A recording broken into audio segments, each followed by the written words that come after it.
annaga Puntland intay baabaado gadaal ila waa la isbartay hadeere waxaan anigu jeclahay Puntland inay baabaado oo gadaal ila waa la isbartay maanta la soo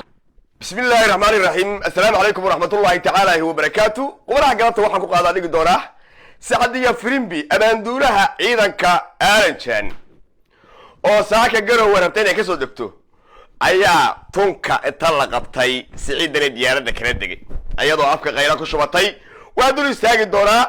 sababaha loo soo ceyriyay ayadoo waliba tiri reer Puntland dani muxuu iga rabaa ana afka reer Puntland ku hadlaya waxa diyaaradda looga rogay ana idin sheegi doona qodobka waa dul istaagi doona waxa kale oo dul istaagi doona beesha biyamaal oo maanta xasuuq aad u baan ku dhacay inna lillahi wa inna ilayhi raaji'uun baan leeyahay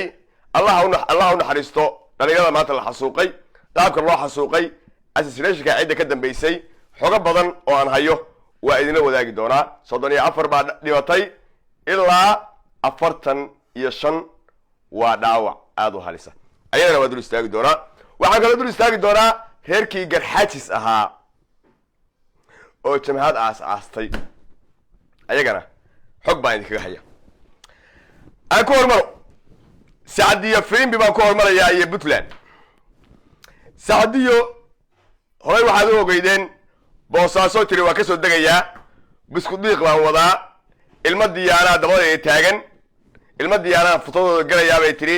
eeraboorka boosaasood 18 baa nafta ku weyday reer diyaana ciidankoodii u badan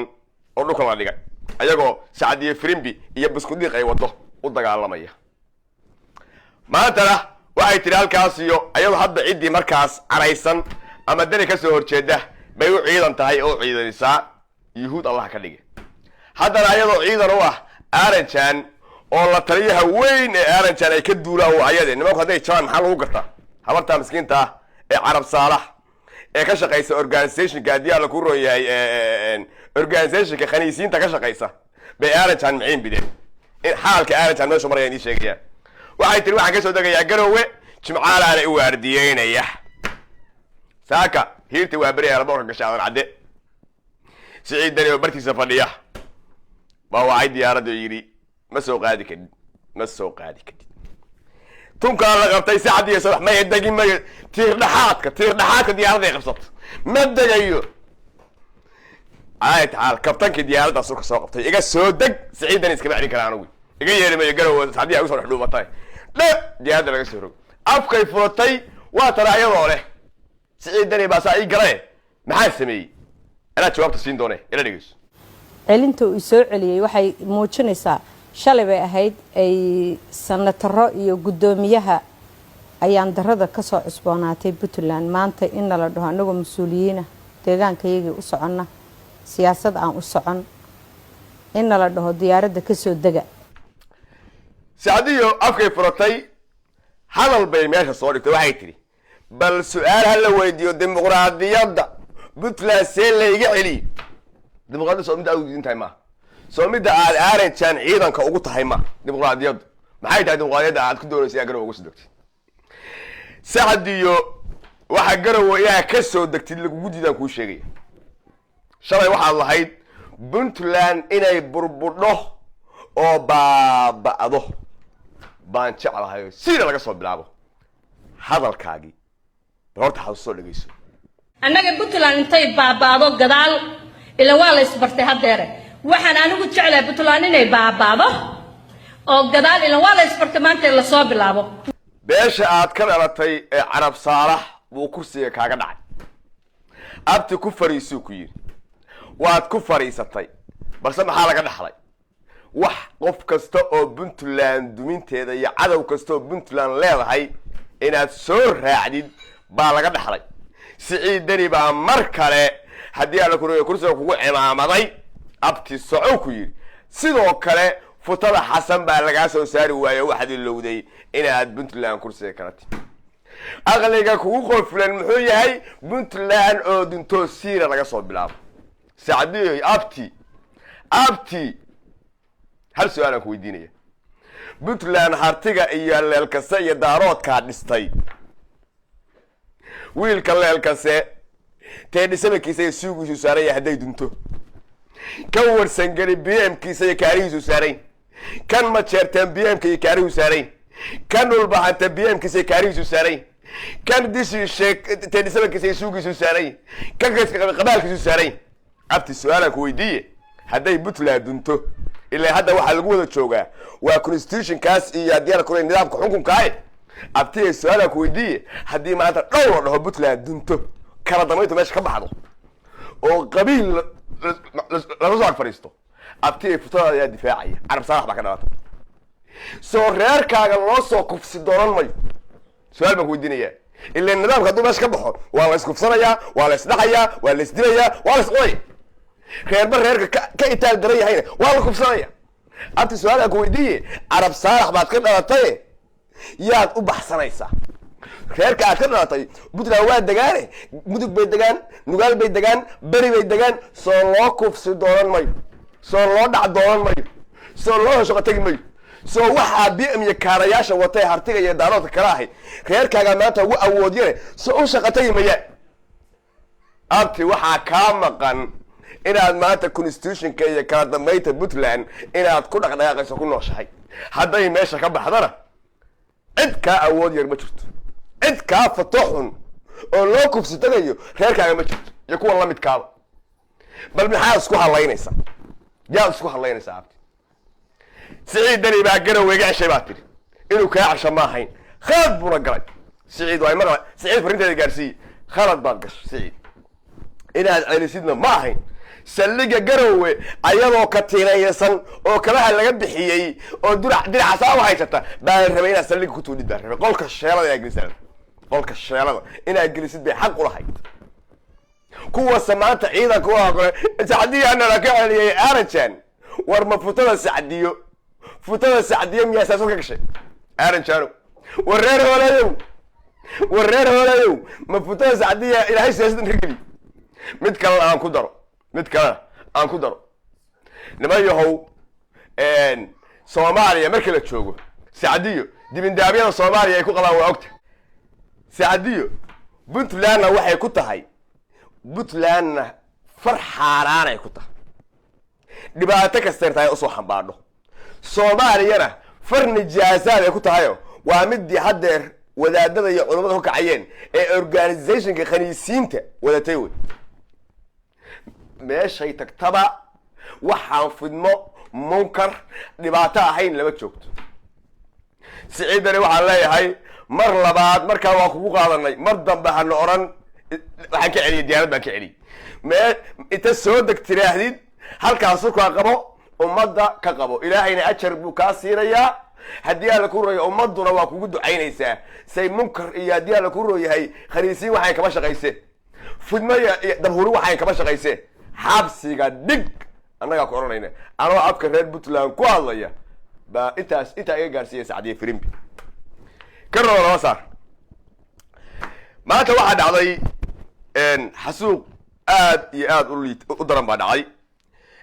waxaa maanta beesha biyamaal dhalinyaro ciidankeediia laga dilay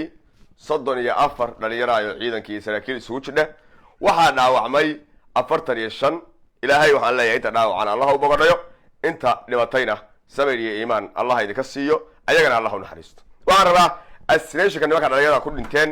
inaan waxa idinkaga taataabto intaan ka ogahay xoogaalka uga ahay waxaa dhacday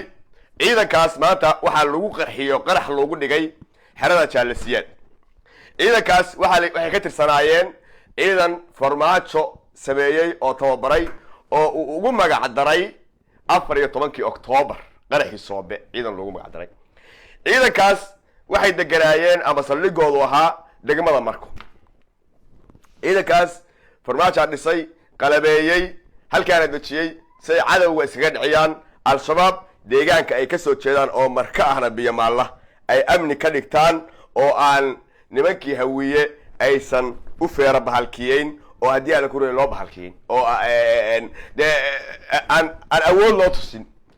intii 5 sano farmaajo joogay miyaad aragteen hawiye ama habargidir ama abgaal biyamaal isku qaadaya biyamaal ciidankaas loo sameeyay hawiyana banaan bay ka mareen xasan baa meesha yimid ninkii ugu sarreeyey ee ciidankaas mas-uulka ka ahaa ee degmada guddoomiyaha ka ahaa oo magaciisa la oran jiray adiyada ku rooyahay waafow la oran jiray maalintii xasan la doortay 2 bilood ka bacdi waa tii qarax lagu dilay ciidankan waa la qaaday muqdisho la geeyay waxa lagu yiri 40 bari oo tababar ah baa la idin furaya taliyihii ciidanka waxa ahaa oo taliyihii ciidan farmaajo oga dhigay nin xawaalo ah oo cali madaxweyne ah oo la oran jiray Cabdullaahi cilmi la oran jiray cali madaxweyne waa taliye ahaa waa laga qaaday nin habar gidir ah oo sacad ah baa taliye looga dhigay mahad salaad baan ka qaadaya oo taliye oga dhigaya ninka habar gidir ciidanka waa raray wuxuu galiyay xarada jaalasiyaad ee muqdisho saaka ciidankii la fayliyay markii saaka ciidankii la fayliyayna nin jaakad qarax ku labisan ayaa faylkii lala soo galiyay waa xarada ciidanka iyo meeshu maaha ciidan koroyo soconayo meel qarax la beegtay maaha xaradii ciidanka lagu faylinayay baa nin maas jaakad qarax qaba baa la dhex gashay oo faylka digtoorow la qaadanayay markii digtoorow la yiri digtoorowdii jig baa xigtay waa la kaa ciidankaas 34 biyamaal nafta waayay 45 biyamaal la wadaawa ciidankaasi biyamaal oo soocan bay ahaayeen astirashikaas hadda waxa loo xiray taliyihii sacad oo magaciisa la yiraahdo magaciisa waxa la yiraahdaa waa banduulaha ciidanka guutada Abdi Cali Raage oo habar gidir oo sacada hadda xiran laakiin Abdi Cali Raage qorshii wuxuu fuliyay ma salaad birina waa la sii deynaya intaasoo ciidankaas ugu yaraan dhaawaca dhibashada burburka dee hal urur baa meesha ka baxay oo biyamaal inta hadayna ayar baa loo layn doonaa mid kalena waa idin sheegaya reerka biyamaal baa la hadlaya maanta markuu qaraxu dhacay 34 biyamaalka dhimatay 45 dhaawacantay idaacadihii hawiye hadday tii qaranka noqoto TV-ga qaranka mid ku qoran yahay hadday noqoto kuwii wariyaas ka dhigi jiray markii habaray dho tiraahdo qarax baa dhacay xaq ku dhacay ma aragtay wax hatta u tacsiinaya biyamaal wax hatta qoraya ma aragtay TV qaran hadhiin kuwii qaraxyada qaraxa ka dhacay xagga haba nafsi dhijid ma aragtay ma assassination ma salaad ka dambeeyay waliba hadduu qarax markuu dhacayna la yiri low profile laga dhigo oo hala aamusayo la buunbuunin ayuu ah ilaahay dhalinyarada ha u naxariisto beeshan biyamaal waxaan leeyahay samir iyo iimaan Allah idinka siiyo tala idin taala iyo hadda baraarugteen ma umaynayaa hadda wixii ka dambeeya bal inta hadhay ciidanka inaad la baxsataan Allah idinku duwo inaad la baxsataan ciidamada farmaajo sameeyo dhan kulli waa la soo abjaraya kulli wixii ciidan farmaajo sameeyo dhan waa la soo abjaraya waa la baabiinaya maalin meel baa lagu shubaya maalin bixira la geynaya al-shabaab baa leeyahay weerara afartan dhinacanta leerka loo damiyo kulligood mid qarax baa loo soo gelinaya sabka la gelinaya la kacaalay soo duub beesha biyamaal waxaan leeyahay ilaahay samir iyo iimaan ka siiyo dhalinyarada baaba'day ee halka ku dhimatay inta dhaawacaana Allah u boqodayo inta kaga gudbaya taasina 10 haydi ahaato bal inta dhiman si aan u baxsan lahaydeenna ka fakara oo ka shaqeey qodobka saddexaad waa dul istaagay reerkii garxajs waa kaceen ciidan aroos oo bilaabeen meel magaalada Hargeysa dhinaceeda burgacan libaax iyo wax la yiraahdee ciidan bay ku aruuriyeen ciidankii bay ii soo direen ciidan meesha lagu aruuray bal ciidankii waa kuwaane ila daawo kuma iyo rasaasiyo kid qararka dacartiyo duraciyo dilmooye kuntigaynu furaniyo kama kuma taga ilaahay baan ku dhaartay waana intaan ma ciidan idinka garxaajisow intaan ma ciidan idinka intaan qadaqaran baa ku filan qadaqaran hadii loo diro waa leefaysaa astaghfirullah yaanan idin niyad jabin halgan kasta oo bilaabanaya waxba ku bilowda halgankaas aad aragtay sool boqolkiiba 80 lagu nadiifiyay ee Muuse Biixi godka gooja cadamada kaga jiro wuxuu ku bilowday gabar dhagax tuuraysa iyo wiil kab tuurayo ku bilowday maanta meeshu maraya waa laakiin garxaajiso waa su'aale aan isweydiinay ma leedihiin wiil laandheera dhalaya